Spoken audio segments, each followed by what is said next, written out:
Hey, Coach Goodwin. The players, we talked to them about the adjustments that were made at halftime to sort of open things up a little bit. And obviously, a goal helps. But what were the adjustments at halftime?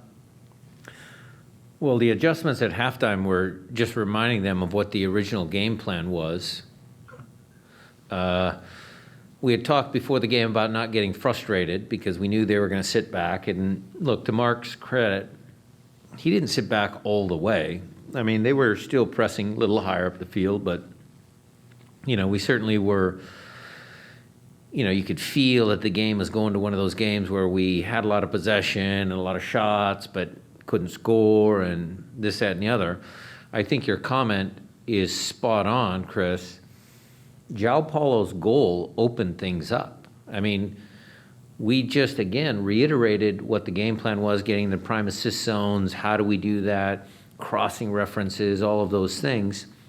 But JP's goal, and a lot of he makes it look easy, but for a lot of you guys out there, and I'm going to talk directly to my academy players, the young players that we have here at the Seattle Sounders, if you really look at the concentration and the simplicity of that movement, the ball comes to him, and his first touch, you just see him concentrating. His first touch is so perfect for him to set himself up to strike the ball cleanly in that moment. It's such a simple goal, but that's the thing that young players are lacking. That is what young players have to strive for. In that moment, that was nothing more than a simple soccer move that João Paulo makes look easy. Soccer is a simple game, and young players need to pay attention. Jeremiah. Yeah, Coach, you guys had 22 shots. You kind of alluded to this, that it, until João Paulo's goal, that it was maybe you were a little worried about it going in a different direction. But is that a game where you look at 3 goals, I'm happy with it, or is that 3 goals, but I feel like we left some on the field? I'm very happy, Jeremiah. I mean, look, if your team scores 3 goals, and look, our goal difference is pretty good. I'm sure you guys know what that is. I don't know what it is. I don't know, Alex, but it's pretty good. I mean, we've scored a lot of goals. Soccer has always been criticized as a low-scoring sport. Our team is not a low-scoring team. I mean, we've been pretty good offensively. Now, one of the goals was an own goal. Okay, you can say, okay, whatever, we scored 2. But we put them under pressure. We put them under duress in different moments in the game. So I'm very pleased. I mean, you want to ask me the question, Jeremiah, that gets me rankled is the penalty. I mean, that's the one that kind of upsets me because it's similar to, a soft penalty that we gave up with Javi and San Jose and this and that. I mean, that's the stuff that gets me fired up.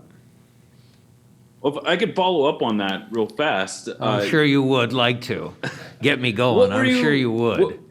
What were you told about that? I mean, if I were to guess, it took so long for him to review it because VAR was probably suggesting that he not only overturned the penalty, not only overturned the red, but overturned the penalty. I mean, it looked like the 4th official was explaining something to you.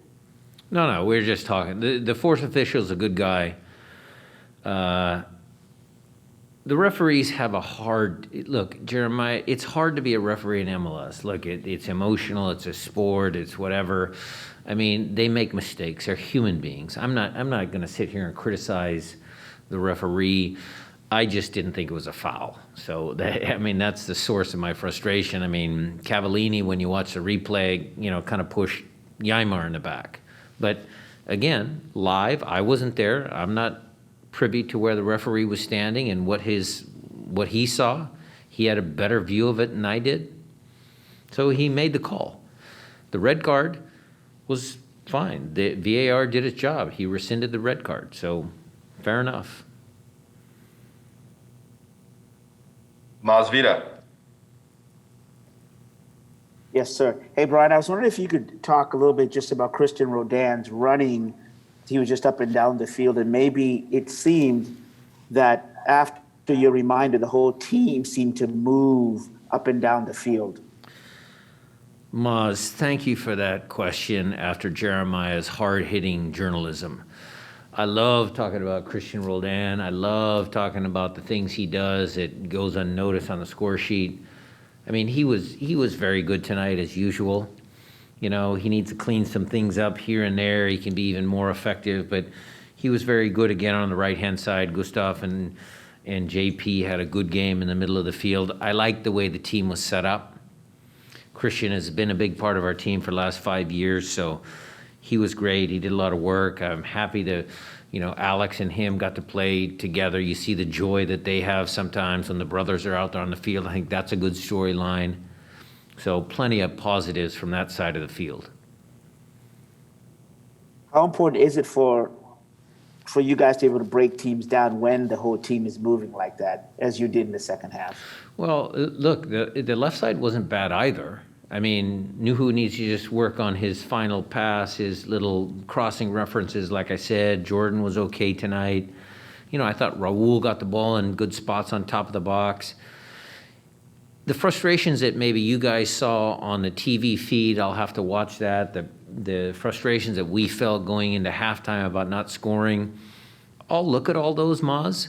But again, I go back to it, soccer's sport. It's not always easy, but at the end of the day, people are going to read 3-1. And when you score 3 goals, when this team scores 3 goals, normally we're going to win those games because we actually played well defensively tonight as well. Thank you. Mickey Turner. Thanks, Coach. Speaking of defensively, Cavallini's obviously a handful. Just wanted to know what you thought about Yaimar and Arriaga's performance against him tonight. They were solid.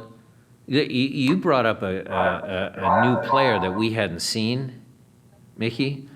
He's good. I mean, he's a beast. I mean, he throws his weight around, and he's a aggressive player. I like that in a forward. So that was a battle for Yaimar and Javi. And I think they did well. Montero, the guy you left out, because we all know Freddie's strengths, not just his ability to take PKs, but Freddie was a handful tonight as well. So for Yaimar and Javi to deal with 2 good, very good MLS forwards, I thought that was positive tonight as well.